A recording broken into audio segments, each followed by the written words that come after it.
Care for a drink? God, you have no idea why they decided to bring you and Nathan out of the prison you two were in. To make it worse, you are alone with one of your kidnappers in a study room. Jimin is standing beside a glass table with two drinks, a glass bottle on the side that reads white wine, but his cup might be red wine. He grabs the red wine glass, leaving you the white wine.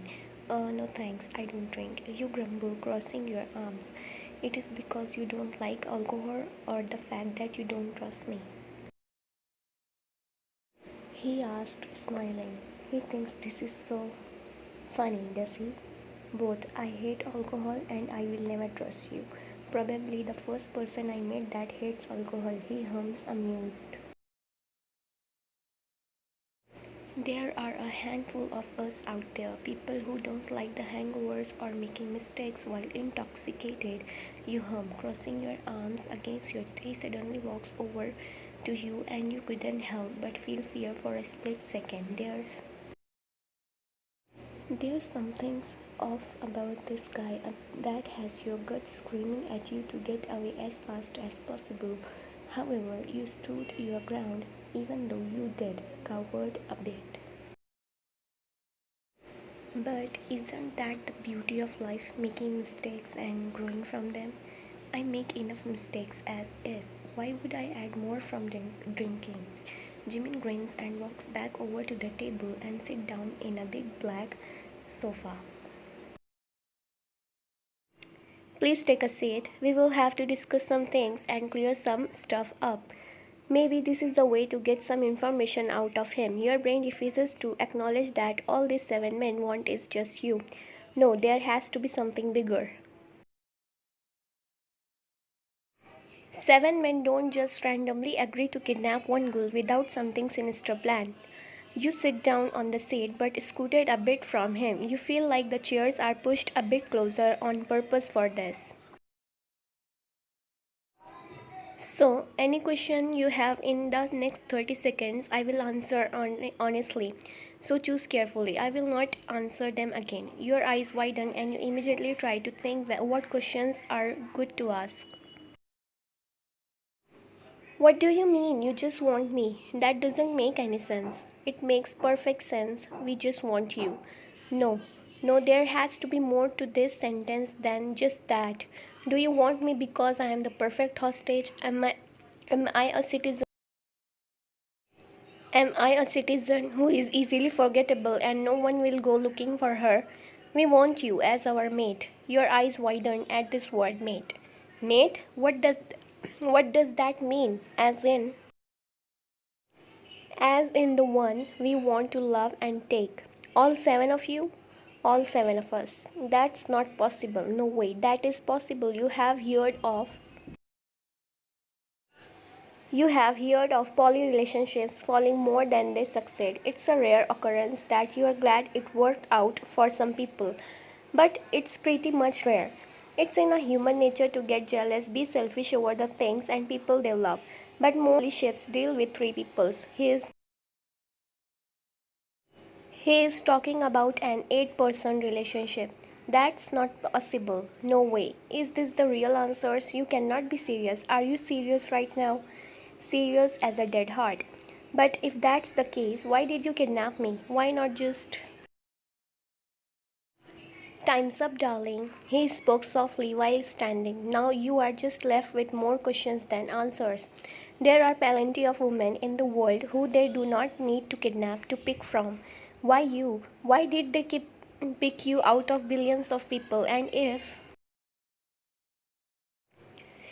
if you didn't give them what they want, expecting a relationship from you, are they going to force themselves onto you? Your hands clenches into fist and the door to the study opens up, Nate entering with Sokjen. Why, Anne, he said, smiling. He runs up to you and hugs your leg. Jin said that if we are good, we can go play in their game room. You kneel down to his height and ruffle his hair. A game room? Wow, you act shocked. Nathan nods and sucks on a purple lollipop this time. Ash, kiddo, you keep eating lollipops, the cavity monster will get ya. Come, I will show you guys to your new rooms, Jin spoke, walking out of the living room. New room? We are moving out of that prison, Jin chuckles at your sass and walks down the hall.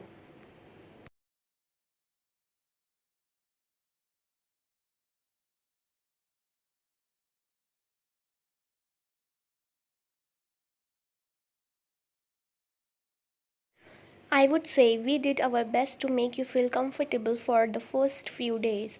But don't be mistaken, just because we are moving the both of you doesn't mean there will be a chance to escape. Anything and everything has a chance, you thought, glaring at him. Jin stops in front of the door and opens it.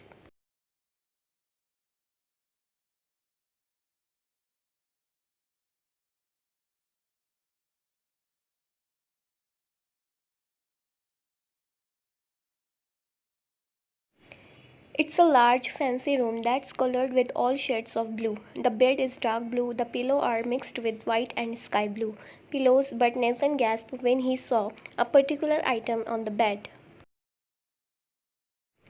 My blankie, he said, running to the bed. He tried to climb onto the bed, but he was too short to climb up there.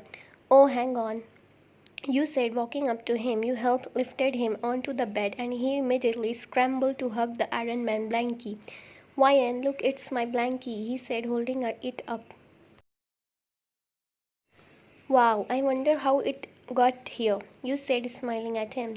Jungkook brought it in, Jin said, leaning against the door frame, smiling. Jungkook, you don't think you met him yet. So far you met Jimin, Namjoon and Seokjin. What about the other four? I don't think I met Jungkook yet, but I'll thank him. You mutter. Actually, you did. You whacked him in the face with the bat. Your jaw drops. Toys! Nathan jumps off the bed and goes to play with the toys that are laid on the ground. I think we should leave him for the moment. I still have to show you your room. Jin spoke, but you frowned at his words. You didn't want to leave your little brother alone, especially not after. Especially not after how he cried after they tore Teddy in half, which also confused you when you woke up the next morning. Teddy was there again and he was fixed. Nathan said that Tete fixed him. Whoever Tete is, you are going to have to thank him for that too. He will be fine, love. Let's go. You feel your heart skip a bit at the word love and turn to leave the room.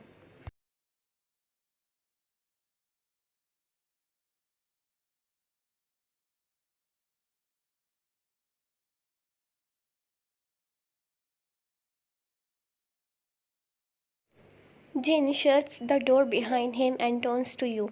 If I didn't know any better, I would actually think you are his mother, Jin said, humming. You shrug your shoulders, not really knowing what to say.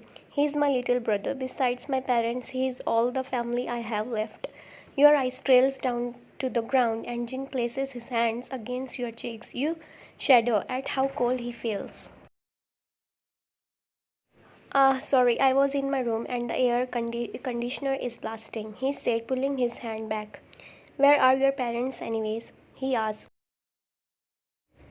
They were supposed to be on a small vacation, but they haven't come back yet. You explained. But when they do come back, they will be looking for us. You wanted to let him know that when they come back, your mom and dad will never stop looking. Never stop looking for you too. But there's a problem with that. As much as you wanted to see it rattle Jin that you are going to have people look for you, you haven't heard from your parents in days. They haven't called or answered your calls in days. But even then, your best friend Mike will never stop looking for you. You two made sure of it. You told each other, if we died and someone ruled it as a suicide, do not listen to them if they say we ran away. We did not. We did not. Don't let us going missing based on ignorance. You watch too many cases where people who go missing are thought to have ran away or committed suicide, when in actual reality they were murdered or kidnapped. So you have one person who knows that you will not simply run away. Mike, you know he is looking for you. He has to be. Jin grins, seeing the challenging glint in your eyes. I would like to see them trying to find you both. His word made your spine shudder. It's like he's not even fazed by your threat. He continues to walk down the hall and you follow him. When he opens the door, your new room, you're convinced these guys came from wealthy money. There's no doubt about it. It's your usual fancy room that makes you kind of cringe. Yes, your family was well off, but this is too much.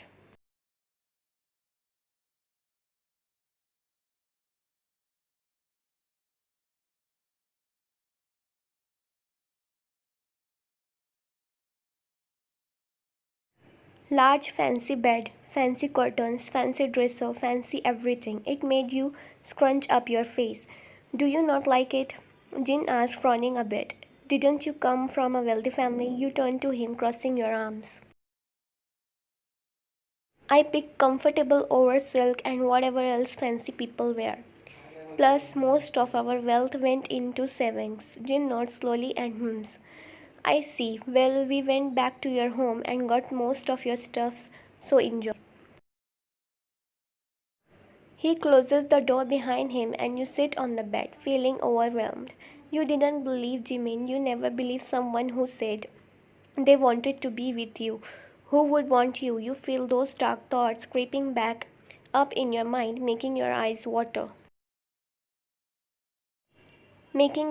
instinctively. You reach into your dresser, but this is not your dresser. No, no, you have been so preoccupied with escaping you didn't realize you didn't have your medication.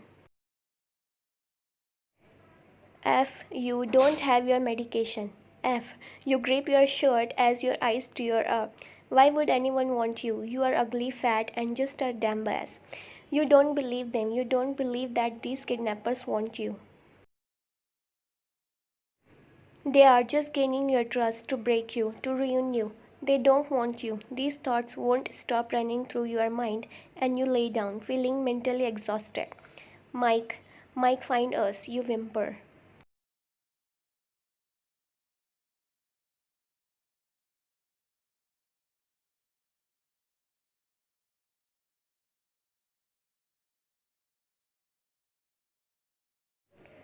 I'm telling you, she couldn't have run away. Mike is yelling at the police officers in the station. Your missing pictures and nets are all over town, even online. He made sure to get it across that you two are gone. It's been over a week, and yes, he knows that the chances of you being alive are slim.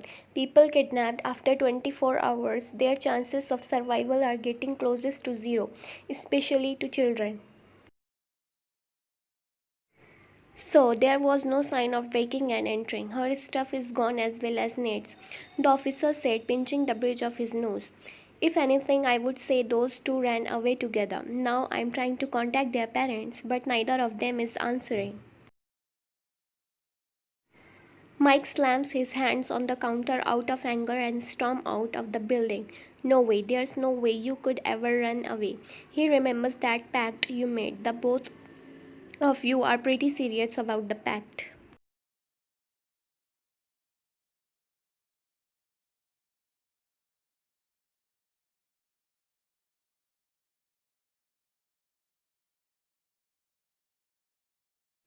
He enters your house again with the spare key from under the mat. If the cops weren't going to do their job, he was going to find you guys himself. He peeked under the sofa, looked at the doorknobs, looked at every crack in the house to find evidence. He peeks under your bed and his eyes widen when he sees the familiar orange bottle. He quickly grabs it and sure enough, it's your prescribed medication. You wouldn't run away without this. This proves it. If he can just show this to the police, he turns around to exit only to come face to face with a strange man. Looks like I have to deal with a nosy rat. The man chuckles darkly. Mike's jaw drops when the man's eyes turn white and knocks him out with a punch. Jungkook kneels down to the unconscious man and sees the bottle of pills gripped in his hand. Medication for Ryan, he mumbles, confused. He stuffed the medication in his pocket and lifted up Mike's unconscious body over his shoulder along with the Iron Man blanket he found in Nathan's room. I have a plan now, thanks to you, Mike.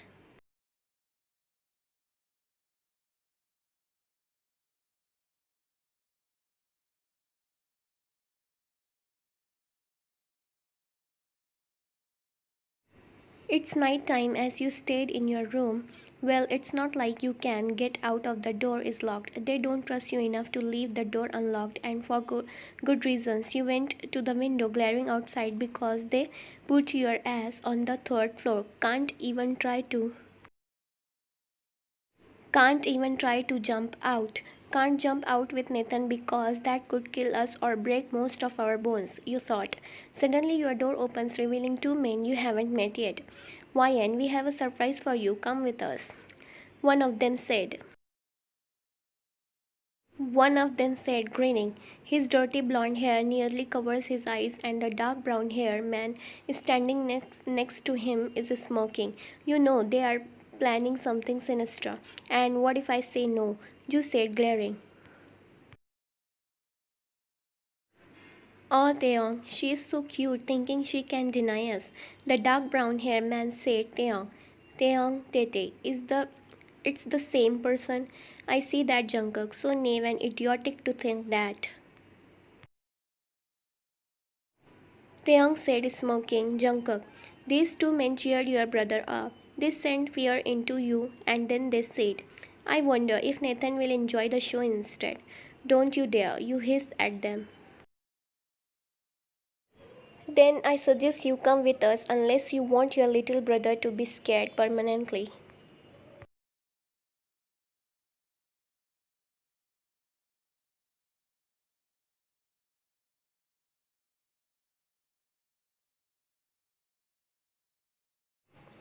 F monsters they are.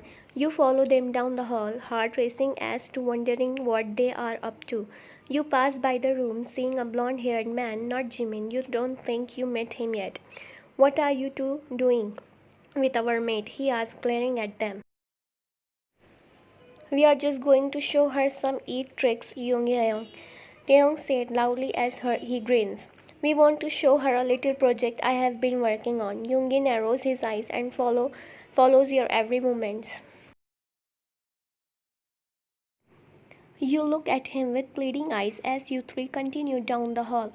It's just then, when you appear above a stairwell that leads into a basement, that you get a dark pit in your stomach. Jungkook walks in front while you stay planted in that spot.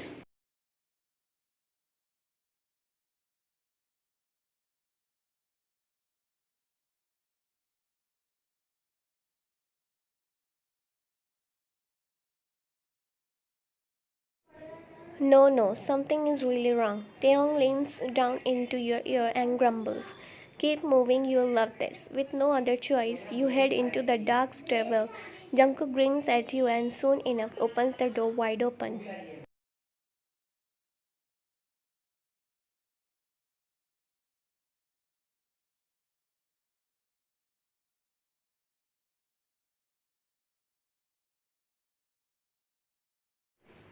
You cover your nose at this horrible stench. It smells like something crawled into hell and died in there. A blaring light forces your eyes to adjust, and as soon as they do, you wanted to throw up. Blood splattered across the floor, and you are pretty sure that a finger on the ground as well. However, in the middle of the room, you know that familiar man all too well. Mike, you gasp, shocked. He is beaten, bloody scars across his body, and his left eye is red, most likely from a popped blood vessels. You rush to him only to be yanked back by Jungkook. Your little friend here was being noisy and determined